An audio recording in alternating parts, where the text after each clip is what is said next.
All right, welcome into the Minor Lounge. We have my brother Christopher Minor joining us in your lunch hour, coming to you live. Minor Lounge. Christopher, how are you Yep. doing?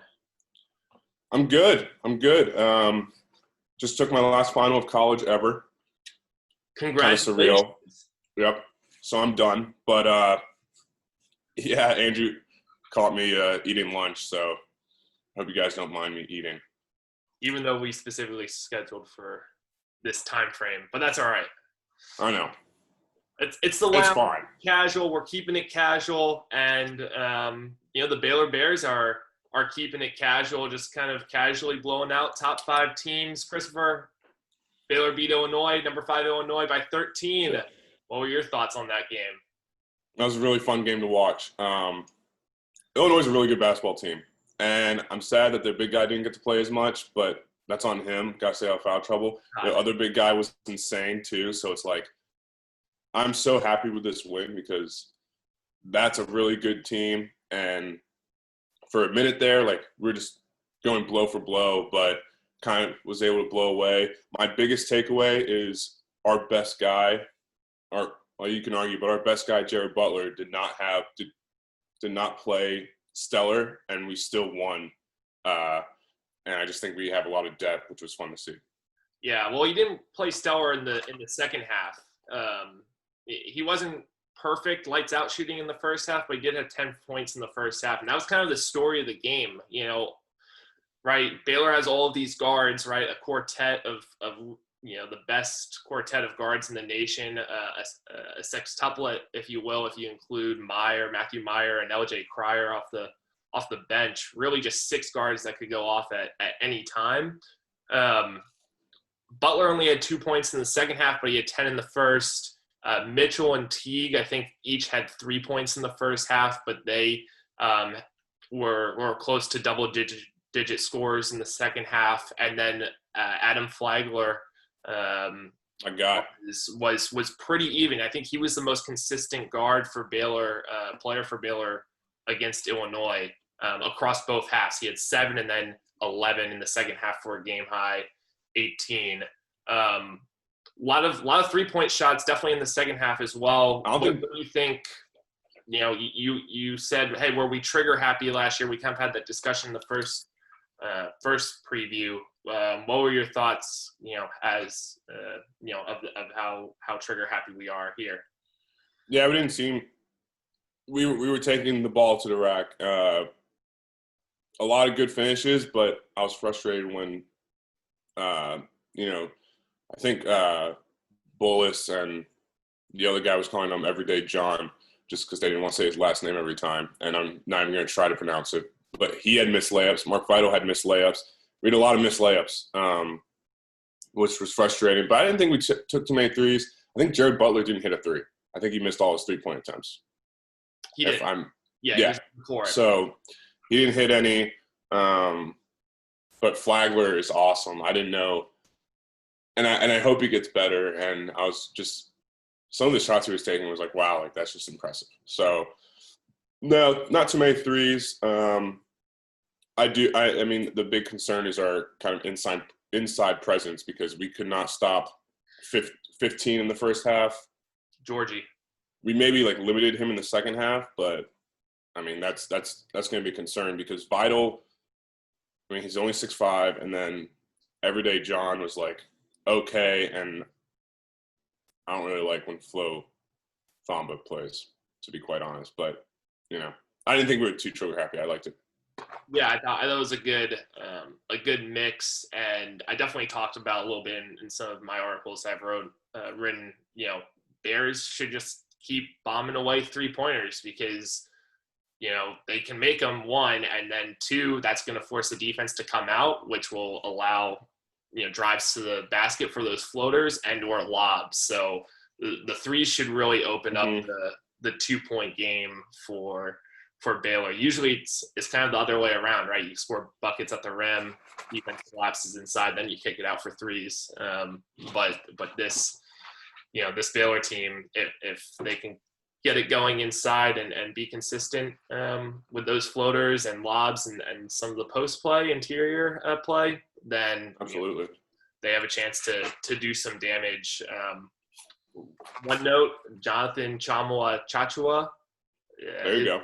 9 points, 9 rebounds. He was just as energetic as Mark Vital in the second half. Saw him on the bench, kind of running up and down. He's a fun player to watch, and he's averaging about 9 and 8 a game. And this is a guy that from UNLV, he like only averaged 5 points a game. He didn't play 8 minutes a game. So he hasn't played a lot of college basketball. So all that said, the coaches think that he's just going to keep improving, which maybe he could be a walking double-double shortly. So, last thing I'll say about the Illinois game is I really like Matthew Meyer. He had one play that he made me upset, where he took it to the rim and he got in the paint and he couldn't decide what to do with the ball. But other than that, he had a good game for only playing 15 minutes or something probably. But I really enjoyed watching him. And I said that in the first video. I think he's going to be an asset this year. Oh, absolutely. He got that long offensive rebound from the Flagler. Yeah, he really worked for that one.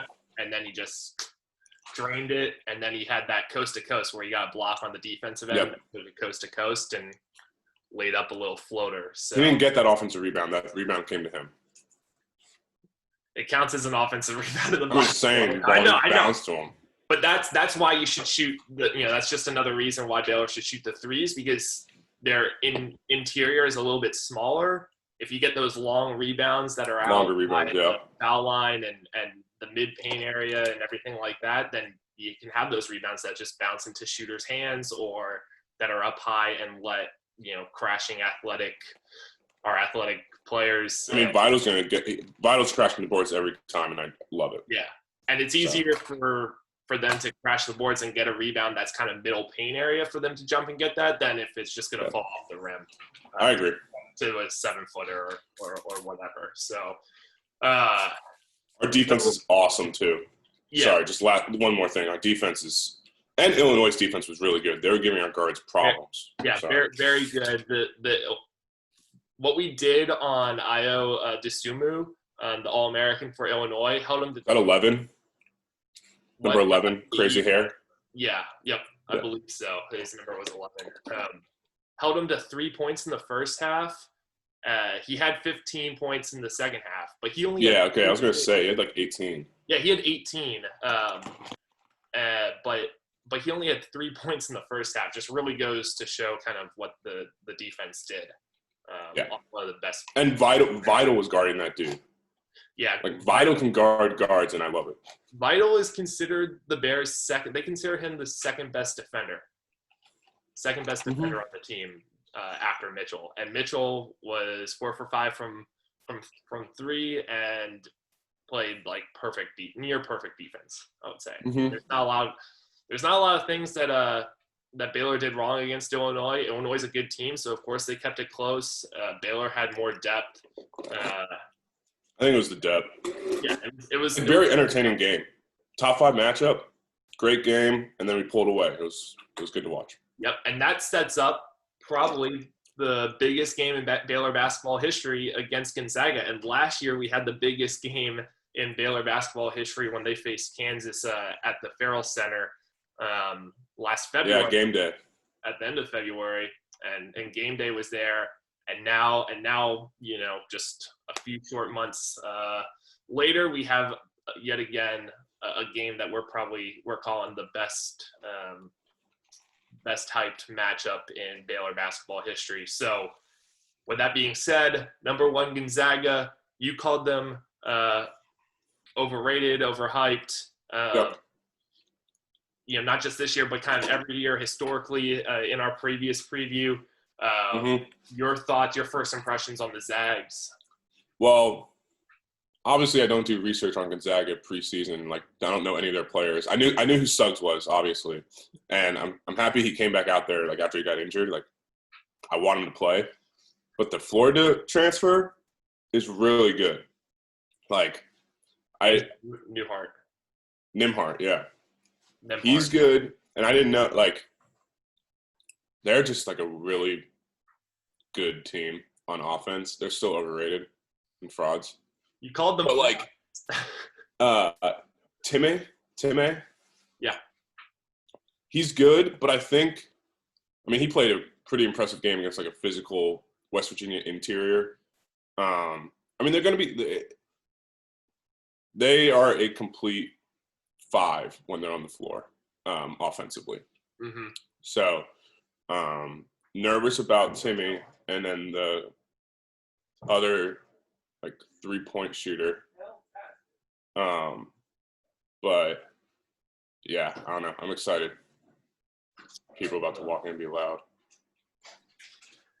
Well, yeah, like you said, the Gonzaga starting 5 are probably one of the most complete group of 5s in the nation, and Baylor's probably right up there with them.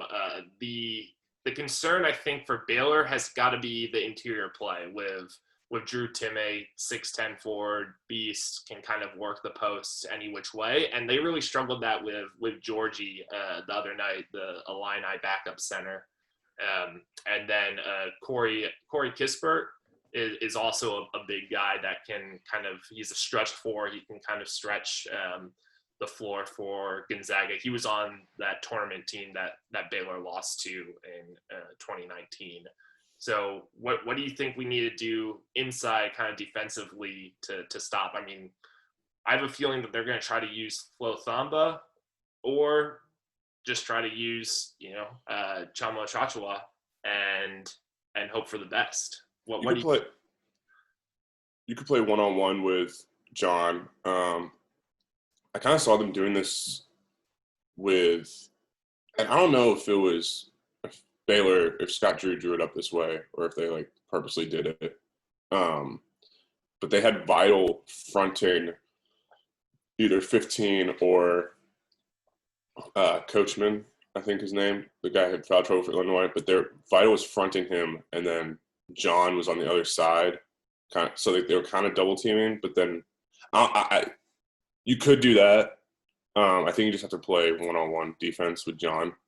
I think in scramble situations, Vital was fronting, but it worked because every time Vital fronted and then had like Mayer or John on the backside, like it was good defense against like interior. But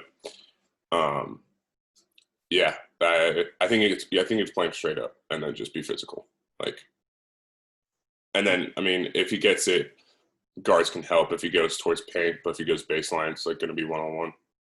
Yeah, I think we saw the Baylor do that double teaming that you talked about with Gillespie and Vital on Azubuike last year when we played Kansas. And obviously, we did that a little bit against the Illini. I think the concern, right, is if you do that, I think the concern is that Timmy's dominant enough to kind of take anybody off the dribble and score in the post, and Baylor's obviously undersized. We've talked about that. If you double them, then there's the potential to allow an open shooter for a 3.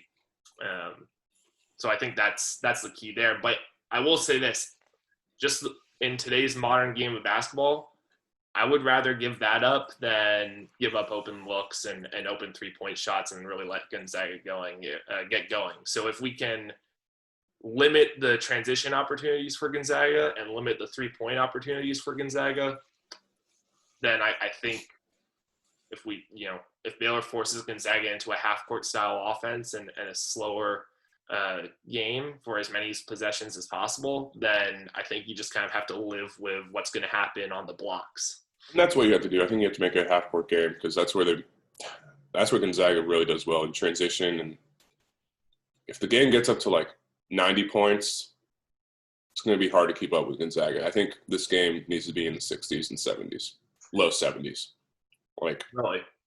But you don't think Baylor? You think it's edge Gonzaga if it starts getting up? If it's a track meet, yeah, 90s probably. Because Baylor is just as good in the offense on transition and can shoot it, with anybody from anywhere. I just haven't seen a lot of. I guess like over the history of Baylor basketball, I've not seen them like put up high amount of points and have a really good offense. Granted, we do have a really good offense, and I think we can play with anybody. But that's what Gonzaga is really good. So I think you just limit possessions, make it half court.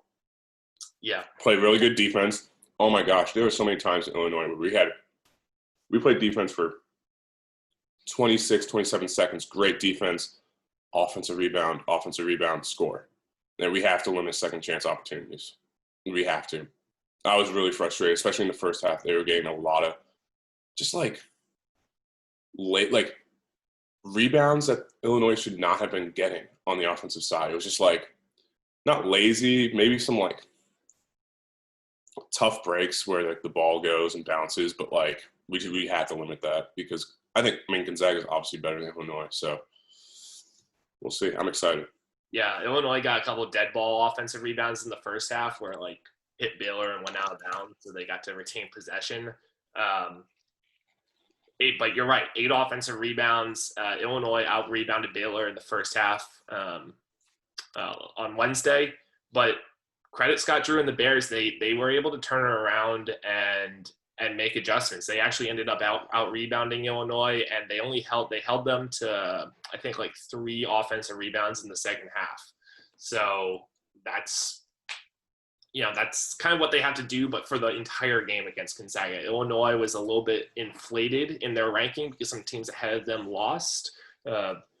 And they were also, I would consider Illinois top heavy, right? Like they have really, some of the, Kofi Coburn, Desumu, Adam Miller, some of the best players, again, in the nation, and maybe the best front court in the nation for Illinois.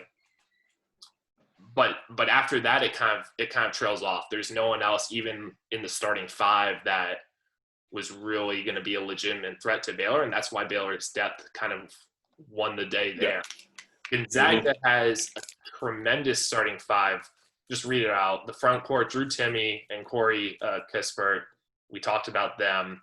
The guards for Gonzaga are all 6'4" or 6'5". Joel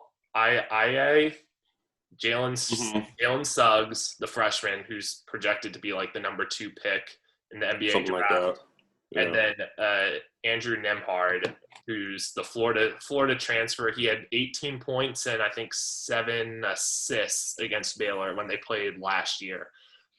So he's kind of a little, he's familiar. And so all those guys, that's a legit starting 5 for Gonzaga.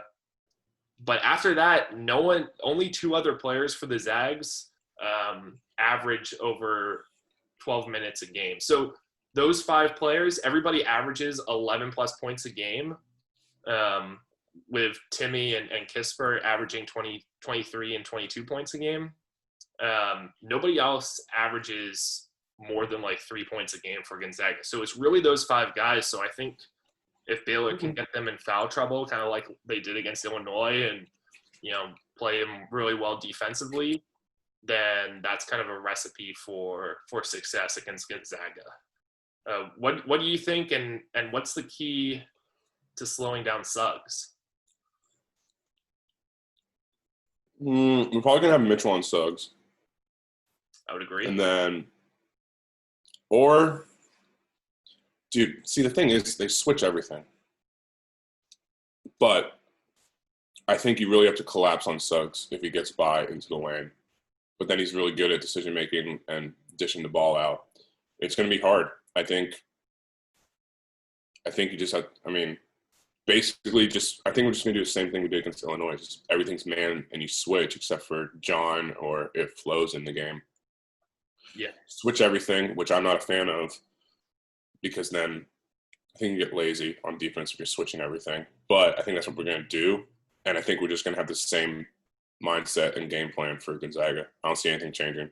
Yeah, they didn't look lazy against Illinois when they were switching. And they didn't. I just think it's a lazy way to play because then you, lose accountability. It was like, okay, well, my guy, I'm switching, so I'll just let him go. And then Illinois got some, open shots. They did. So because we were switching. So, it worked. Obviously we're a good defensive team and it works because people communicate to each other. Just sometimes you're going to get open shots. Yeah, and that's kind of like if we were on the other side and we're saying, how does Baylor or Gonzaga stop Baylor, right? Like, they're going to be like, hey, we're going to have to play really good man defense. We're going to have to do X, Y, and Z, limit them to one possession. But there's some shots where Baylor's just going to get some open shots, right? Like, that happens over the course of the game.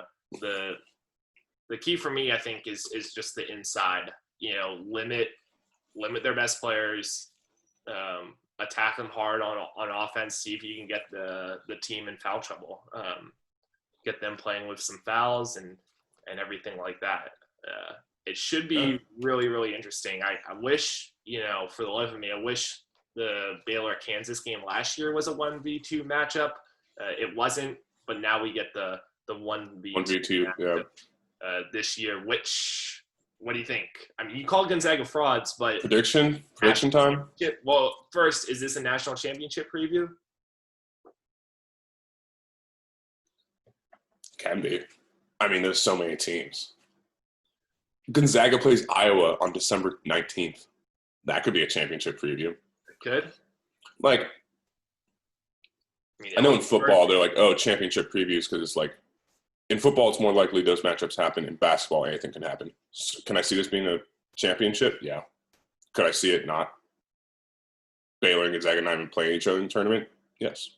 So, but yeah, obviously, like, I think they're 2 Final Four teams. Yeah. Prediction time. Give it to me. 76-70 Bears. 76-70. Yep. Bears. I think this is going to be in the 80s. So okay. I want it to be in the 70s. No, I understand. That makes sense with your argument that it needs to be a lower scoring game for Baylor to win. I think the Bears can win higher scoring. I fact-checked this for you, Chris. Baylor's 0-4 all-time against Gonzaga in their series history. Their most recent one was the 2019 NCAA second round. Yeah. But you know who they were also 0-4 against in their series history? Illinois. They got their first win there. So I think Baylor their first win against Gonzaga in a national championship preview in Indianapolis, where the NCAA is going to host the Final Four and the whole tournament. I like that storyline. It's going to be close. It's going to be real close. I think. I hope that Jalen Suggs is healthy and can play lights out. He only had 4 points against West Virginia. And he was responsible for like the first 10. Yeah. Points in his assist or something. Gotcha. Before the injury. Mm-hmm. But he came back and he did a bunch of other good things. He got a big time block at the end. Yeah, he had blocks, rebounds, assists. It wasn't just the points factor. Right? I just hope he's fully healthy so that there's no asterisks or anything by this game. But I think it's going to be fast paced. I think the teams are going to both be hot in the same gym. Now that they're familiar with shooting in it and everything like that. And I'm going to say it's 87-84 Bears. Okay. We both have Baylor. Who would have guessed, Why would we not have Baylor, though? Exactly. I think Baylor's winning every game. Okay. I mean, if Baylor wins this game and pulls it out, then we have a new conversation on our hands where this could be a truly historic season for Baylor. Could be a really special season. Yeah. Because now we're talking about potentially, running the table and everything like that. Absolutely. They're definitely good enough to do so. And if they beat Gonzaga, if they find a way to do that, then, watch out. The franchise is just picking up steam. Yeah, absolutely. I'm pumped. I'm excited. I'm actually, okay, don't text me because Clayton and I are going to TiVo it because we're playing. We tee off at 12:30. Oh, nice. In Dallas. Freaking idiots. TiVo in it. Going to go back. So I'm watching the game at 5 or 6. So don't text me. Oh, my God. Yeah. All right. I think I might turn my phone off for the round. you probably should. You probably should if Yeah. you don't want to hear score updates. So, well, Christopher, congratulations on completing your final classes and final finals for your master's degree in accounting. That's big stuff. Many congrats to you. Well done. And looking forward to this Baylor Gonzaga 1v2 matchup Saturday at noon. Thanks for joining me in the minor lounge, man.